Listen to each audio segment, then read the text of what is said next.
Thank you for tuning in to Koppen with Comic. I'm Brian Koppen. We're here with comic Dustin Chafin.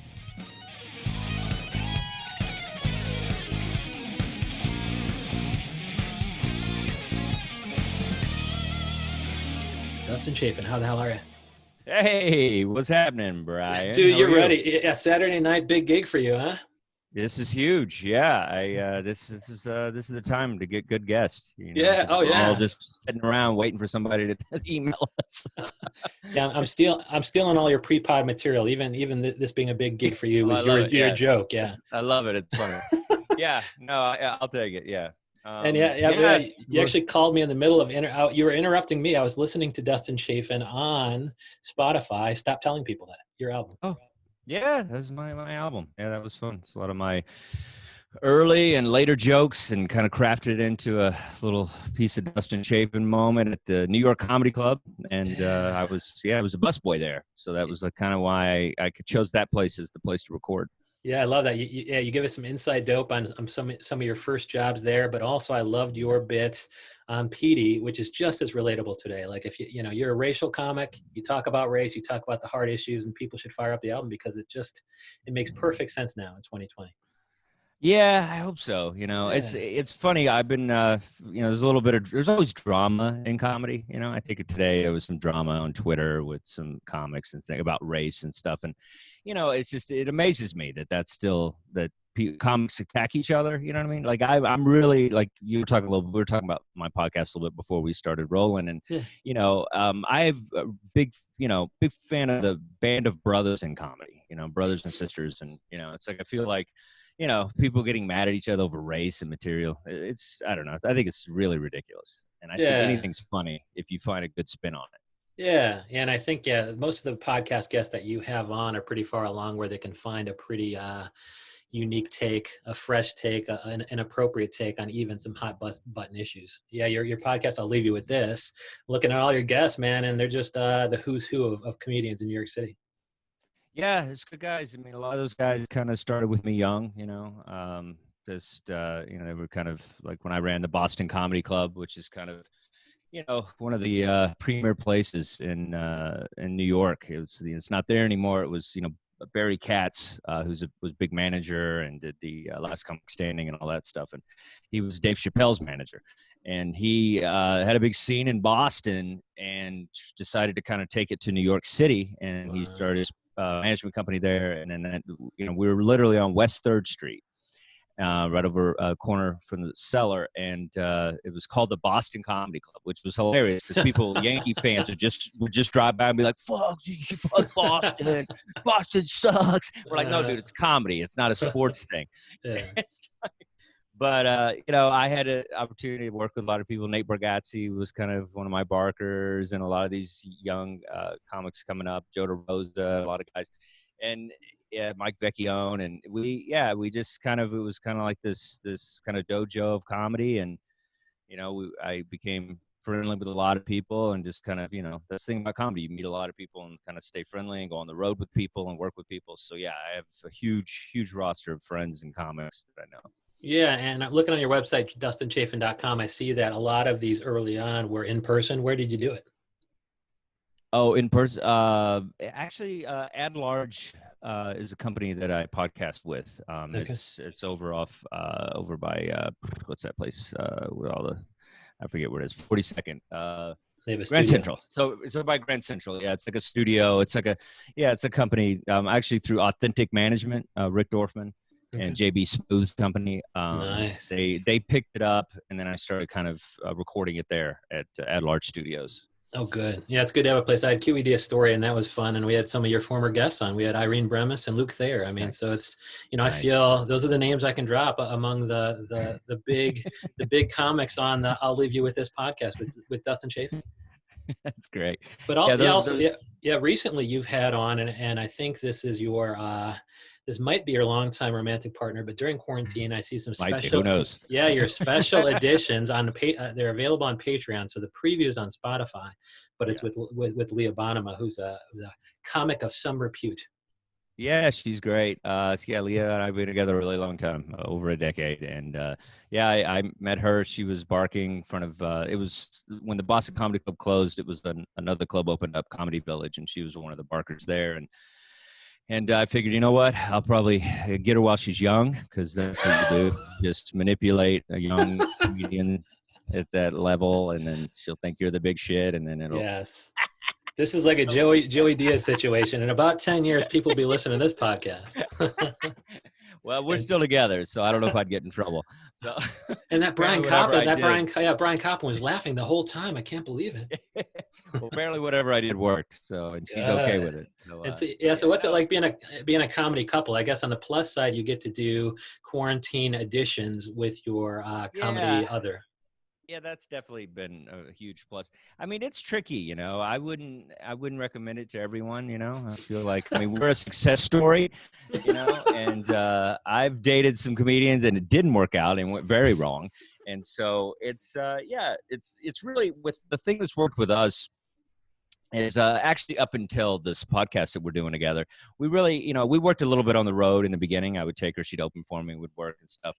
But we try to kind of keep it very professional, and we're not like, you know, always like, even if we're in a comedy club together, you wouldn't even know we're dating sometimes. Like, we kind of just do our own thing. And I don't know, we don't make it so much about us, but we felt like the time was right with the quarantine, because we're basically freaking stuck on a couch together.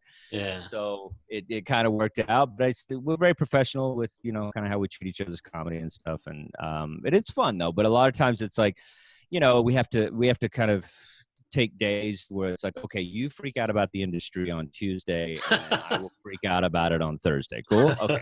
Like, we can't do anything at the same time, because it's like, you know, we're both in the same, we have the same worries, the same stresses and all that stuff. So, you know, it's definitely, it can be difficult, but we've figured out a way to make it work. And then also, we both understand each other, because I've dated people that weren't comics and they had no idea why I would even be doing this.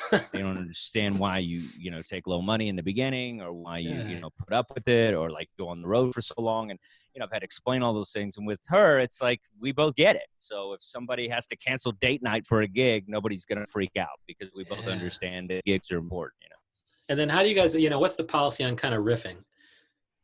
About each other. Well, yeah, I had May Planard on, and she was talking about dating Mark Norman, and I thought there was some kind of policy about no shop talk or something, and I forget whether or not that extended to material. So, like, if you're working on some sort of anxiety-related material or something, it helps to talk it out with a non-comic. But what if you're talking about with a comedian pro? Like, what if she's thinking of the same thing? Like, you don't want to both kind of race to the first joke about the quarantine or some shit like that. Yeah, but, you know, the fortunate part is, you know, we both have kind of a totally different style in comedy. Okay. And so I think, even if we are touching on something similar that happened to both of us, I think we're going to take a pretty different take on it. You know, yeah, it actually has worked out. I mean, sometimes she'll talk about, you know, her boyfriend being whatever, and then I'll talk about her being the same way in the same topic. But I think we figured out a way to make it work, just because we're different comics. I think that's important. If you're dating somebody who's very, very similar to you, then that's going to be a problem. You Yeah. know, if the And same, if like two storytellers is probably not a good idea. and so yeah, so like with something like the quarantine and without burning material, what would be a Dustin Chafin angle and what would be a Leah Bonema angle, just hypothetically? Um, you know, she might get revved up and just kind of be ranty about something, you Uh, know, and then I might be a little more kind of set up, punch, and tight. And, you know, it's like, she's good at being loose, and then I'm kind yeah. of good at just kind of zeroing in on the punches. And so it's like, we Okay. both kind of have that kind of style. She's more alty, I guess, maybe, and I'm Okay. more kind of traditional stand-up comedy club kind of thing. And yeah, where did you find, at what point in that whole journey to Boston Comedy Club and all these things did you find that Dustin Chafin is going to zero in on the punch and not be too alty? Well, it wasn't. Your comedy voice. Yeah, Dustin Chafin's comedy voice kind of, how'd you find it? What was work? Did you try a bunch of things before that didn't work? Of course. Yeah, you know, it's far as the beginning, and I didn't try to be a certain type of comic. I just knew that, like, the certain kind of comics made me laugh. You know, Sam Kinison was a big influence, and he kind of had this rock star feel to him. And so I loved that about him. But then I also loved Rodney Dangerfield, and I loved Stephen Wright. and kind of that quick style. And that's kind of what I did. I love the energy of Sam Kinison, but then I love the tightness of jokes from Stephen Wright. And I think when I first started, I took a couple classes and stuff, and then, but mostly I listened to Stephen Wright's first CD. I think it's something Pony, and I think it's what it's called. And I just listened to it over and over.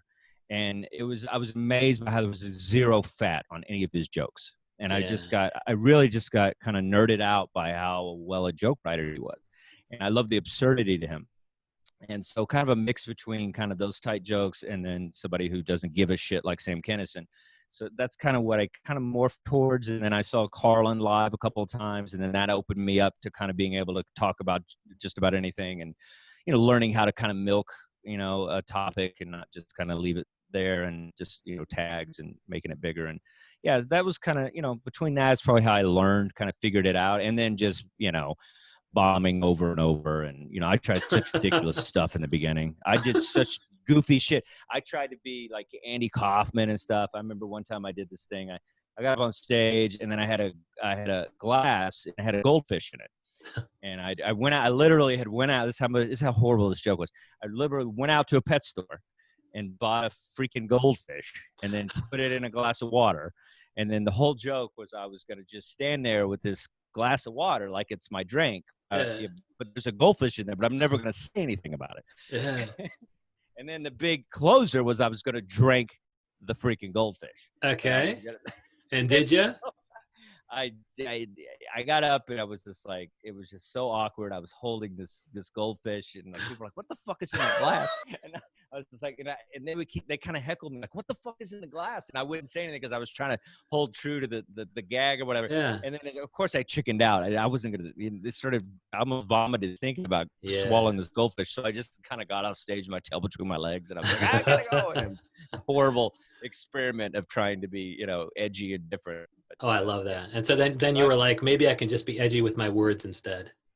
Yeah, I mean, you know, you try stuff. You know, I'm a big fan of the bomb. Like it really, you have to experience like really bad. That's why I like the Zoom comedy right now. The Zoom comedy, I almost feel like I'm a better comic because of this situation, because the bar is so low on a lot of these Zoom shows and these it's so, you know, I get so mad when I see comics doing their old stuff. I'm like, what are you crazy? This is the time to do all that shit you wanted to do without a club judging you. Yeah. So yeah, I'm writing a lot and enjoying it because I'm taking so many risks. And who cares if you get laughs? Because you can't even barely hear them anyway. Half the time you just hear somebody's phones, you know, somebody's TV's on or something. Yeah. Like you're getting heckled by the TV. So, you know, I'm enjoying just kind of taking risks and really just churning out material, a lot of material. You got to hold on. You have to bring back the goldfish bit. I might, but yeah, that might work on Zoom. I brought my fish up to Maine. My girl and I, we came to Maine to hang out with her parents, and we brought the fish. That was hilarious. We 8 hours in a car with fish, and they lived. It was Did you really? You really brought real fucking fish? The real fish, like two big fish. We brought them, and I had like battery-powered air pumps. It was ridiculous. Dustin Chafin loves fish like the rock star Sam Kinison he is. I do. I like fish. Well, my question is, and this is the most courageous, controversial thing that I could say right now, and this is going to end all recruitment of comedians as guests. Okay. And that's, I want Dustin Chafin, to explain to me the fucking George Carlin thing. And is it just me, or is he dated? Like, did he change the game so much that right now he ruined it for himself? Like, for somebody going back to George Carlin the first time. Okay. I'm like, what? I don't get it. Like, I fire up a couple minutes of this and I'm like, really? Like, this is the game changer? Like, you know, I think on the Mount Rushmore for me, it's, you know, like, you know, Kevin Hart, Louis C.K., Bill Burr, and maybe Eliza Schlesinger. But like, you know, that's just because, you know, you have 5 quality stand-up specials on Netflix, you know, or maybe Gaffigan, or, you know, might be, you know, up there. But George Carlin, it's like, he didn't have the Dustin Chafin set up punch. And then you were like, well, that's the guy who taught me, you know, I could kind of talk about anything. Did he ruin it for himself so that new fans going back to George Carlin are being like, what the fuck is this guy heralded as the end all be all of stand-up comedy? Well, it's funny because, you don't have to be a fan of George Carlin, as where I'm not a fan of Jim Gaffigan. So it's Yeah, like the comedy's very subjective. right. It's very abstract. It's like some people think jazz is the greatest music. Some people think rock is the greatest music. I mean, everything is like, it's really about a personal taste. Yeah, But a good way to get into George Carlin, if you don't understand why people are ranting and raving about it, is to listen to before George Carlin. It's really yeah, listen to the kind of comedy that was happening before him, where it was very kind of milk toast, kind of, just proppy and Red Skeleton and like, Groucho Marx and hey, it was like real kind of corny shit. And then he started was the first, Lenny Bruce obviously opened it up for everybody. But then, kind of George Carlin kind of, took the Lenny Bruce torch and ran with it and started talking about a lot of stuff. And I don't know. I think what I like about Carlin is, he'll take one topic and just really kind of exhaust it and kind of like, yeah, you could even look at Jerry Seinfeld. A lot of people would say is the poor man George Carlin. It's like the way that he kind of digests and gets into a joke and like really kind of pops it out. So yeah, I mean, you don't have to like him. I mean, I've seen him live, and I'm sorry, but the man had 13 one-hour specials. So yeah. until you show me a comedian that's done that, it's pretty it's pretty Jordan. You know what I mean? Yes, So I mean, I'd have to listen to all 13. 13 Yeah. 13 HBO specials. That's a lot of hours, bro. That's That's over six NBA 13 rings hours of right comedy. there. Yeah. Yeah, And so so is it, I stuff mean, like that. is it Yeah. social commentary? Like if I were to approach it from, okay, this guy's not a stand-up, this guy's just a social commentator. And I can't believe he's funny. Like that would be kind of a better way to introduce George Carlin to new fans because you listen to that. And even Rodney, was Rodney before Carlin? I think he was. And so like, Yeah. joke punch. And although it could come off as corny, you're talking about my wife or whatever, like I think that this guy just kind of talked about more serious things and he gave you new ways to look at them. But 20, 30 years after the fact, like if he's talking about Vietnam, that's kind of his thought process about Vietnam or Yeah. whatever has already made its way into the story of Vietnam. And so I almost think Yeah, I don't he ruined it for yeah. himself. Well, I don't think you're listening to I don't I'm sure you haven't listened to You're Diseased.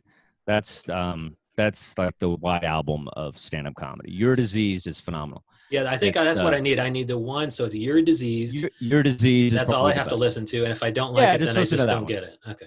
Well, Yeah, just listen to that one. yeah, I'll report back. And then, when I'm just, when I start stand-up comedy, which I don't do at all, and I get invited on Dustin Yeah. Chafin's podcast, and I get big enough for that, Well, I'll let you let know. me take it back a little bit. I mean, the fact that you said Kevin Hart, who I think is an extremely funny person, I don't really feel he does a lot of setup and punch. It's really kind of goofy kind of stories, and he's very animated, and he kind of like sets on the laurels of his fame, and the comedy is kind of about that, So, I'm surprised that was the first comic you mentioned when you were Yeah. Oh, talking yeah. about. I mean, I think Burr is up there and Louis C.K. is up Yeah, there and they might be better yeah, than Kevin Hart. But I think, even Kevin Hart, like I listened to him before I listened to Dave Chappelle.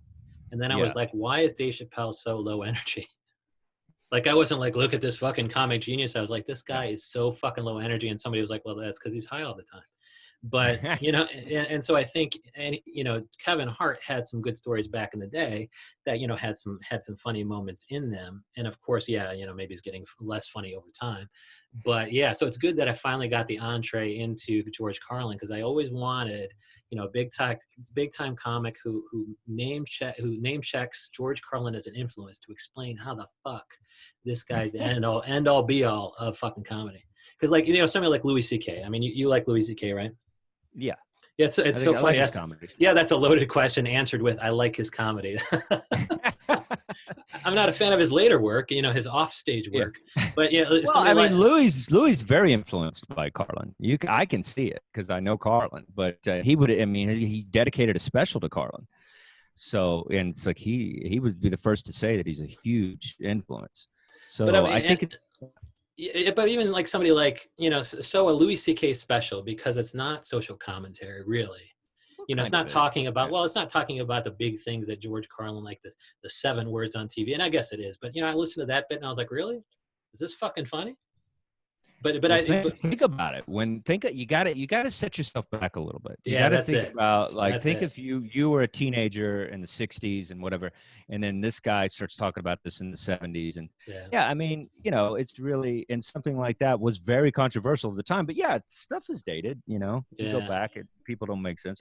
I like big band music from the '20s. People are like, well, how do you like that? I was like, I don't know, I just do. Like, there's just certain things that people like. But it's also, and there's nothing wrong with something being dated. I mean, Scarface is a movie that everybody talks Yeah. about. You've seen that thing? That's Yeah. that's the worst movie ever. It has like a music montage, like it Yep. has an MTV video in the middle of it. Like, it's so dated. You fucking nailed it. Dustin Chafin should be quoted as saying that George Carlin is the Scarface of comedy. Kinda, Yeah. maybe. I mean, you know, it's just something that it may, at the time, it has a little more impact. But Your Diseased holds up. Okay. That's Yeah. a really good special. I That's what feel I that want holds to. up. Yeah, that's what I want Yeah. to see. And so, when it comes to Dustin Chafin's next album, post pandemic, how Yeah. do you make sure that your material is timeless and it's not going to be dated? Well, it's funny, I might do it. Actually, might be dated because I'm thinking about maybe even doing something. I might do a Zoom album. I'm kind of messing around with the idea. A Wow. guy that I brought up, Norty Davis, he did one, and it's something to think about. It depends how long we're going to be in this situation. And so, what was Nori Davis's Zoom album like? Like, how was it a Uh, Zoom album? Just the fact that he performed it for the first time, a big old hour on Zoom. he did 2 shows, Okay. and it was like a setup thing, like album recording, and they sold out like 2 shows, and yeah, it's. I listened to a little bit of it. I haven't listened to the whole thing yet, but yeah, it seemed good. It's like they had a lot of people there, which a lot in Zoom is, I don't know, what, 30, 40. I don't know. It's like, that's the thing. It's like, it doesn't matter. But it sounded good. He got laughs. He kind of made fun of the format, which logging in and all that stuff. So it was appropriate for what was happening, and so. And I think everything dated, and at some point, everything gets a little dated. But this is something that we're all going through right now. And I'm doing so many Zoom shows that I'm thinking, well, I would love to do an album in front of a live audience, obviously. But, if that's not going to happen, I want to do something because I'm writing so much material that I want to put it somewhere. Yeah. Yeah, but So I I got to love, figure yeah, it out. Nori Davis, who you brought up. You're like, I brought him up just like in your PD bit on Stop Telling People That. You're like, Yeah. you found him like Sandra Bullock in The Blind Side. Exactly. Nori's the same way. Yeah, I totally found that kid. So yeah, I'll leave you with this as the big thing you've been working on, and it's just it's got the biggest comics, who are just the active greats are on your podcast. And kind of, how did you figure out what it would be about? Is it just you shooting the shit with these top comedians? Are you talking about comedy? Are you talking about personal life? Are you talking about anxiety and issues that people care and that people cover in therapy? Kind of, what is the organizing principle other than get a quality guest? Yeah, it's a little bit of everything that you mentioned.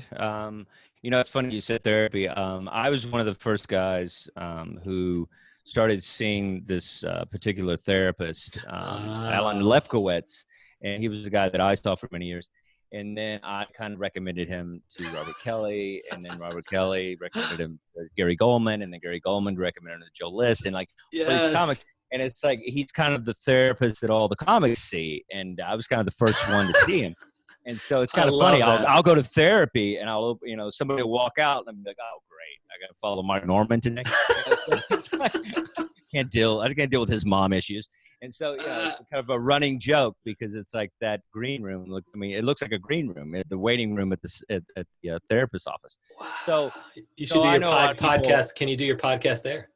Yeah, I've tried to get him. He won't do it. I've said, dude, this would be huge. He's like, nah, man. It's right in the waiting room. Well, Yeah. apparently there's an animated show that was big, one of the first big animated shows, Dr. Katz on Okay. Comedy Central, and it was kind of designed after him. Like apparently it was like, because there was some other people.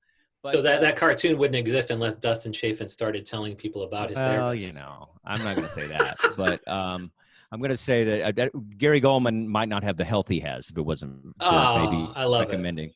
So I'll take that credit. I'll take Robert Kelly's mental health credit. Yeah. But yeah, so I know people from very deep levels, and so I feel like I've worked with a lot of people and stuff, and so the podcast is really just just kind of an interview. I love the whole kind of one-on-one kind of thing. Yeah. I feel like I've done podcasts before. I did this thing called Hip Hop Comedy with Kyle Grooms, and it was kind of a black-white thing. And we were kind of early on, way before race wars and all that stuff. And it was fun, and we had a good time with it. But I always felt there was always like 4 comics on the show, and then I Yeah. feel like when you have too many comics on the show, it's all everybody's just trying to compete and trying to roast each other and trying to get in. I don't feel you have a soulful conversation. And so I felt like since I knew so many comics, I knew them so well on so many different levels, they would just be, I just kind of see what happens. Like I have an idea of what I want to talk about, but I felt like I just, sometimes we'll talk about hell gigs. Sometimes we'll talk about insecurity in the business. Sometimes we'll talk about high moments. Sometimes we'll talk about the low moments. And, Good. so it's, it's just kind of like this, just kind of like what Yeah. you're doing is just kind of a free flowing thing and into the art and the mind and the soul of a stand-up comic. Yeah, yeah. I mean, because Nikki Glazer had on, I think, Rosebud Baker or something like that, and there was a third wheel there. There was like an SNL writer, and it's like I would have appreciated an episode with each of them. But Yeah, if she, Nikki exactly. Glazer is talking to Rosebud Baker about dating X, Y, and Z, like I don't want to fucking, have them check with the SNL writer to see if he's got anything, about Andy Haynes or whatever. Yeah. I like the one-on-one because you're not competing for it, but also then you can go in depth. And I felt like I did that here because Dustin Chafin has one of the best podcasts out there. I'll leave you with this, and I'm going to fire it up after we get off because you just got guests that I'm itching to hear, and now I'm itching to hear the host too because Dustin Chafin is like he doesn't appear until you're hitting on Leah Bonema at a club. Because you're like we keep things under She can wraps. handle herself though. She can handle herself. She's trained. She could beat up most male comics can't fight anyway. But yeah, she can take herself. She can take them. That's what I want. I want a woman who could take care of herself, and somebody like a stand-up comic could do that very well. And so you wouldn't know these people are dating until she slaps me across the face for hitting on her. And so Dustin Chafin, thank you so much for coming on. Thank you, Brian. It was a lot of fun, man. Appreciate you. All right, everybody. Stay funny. Stay safe. Wash your hands.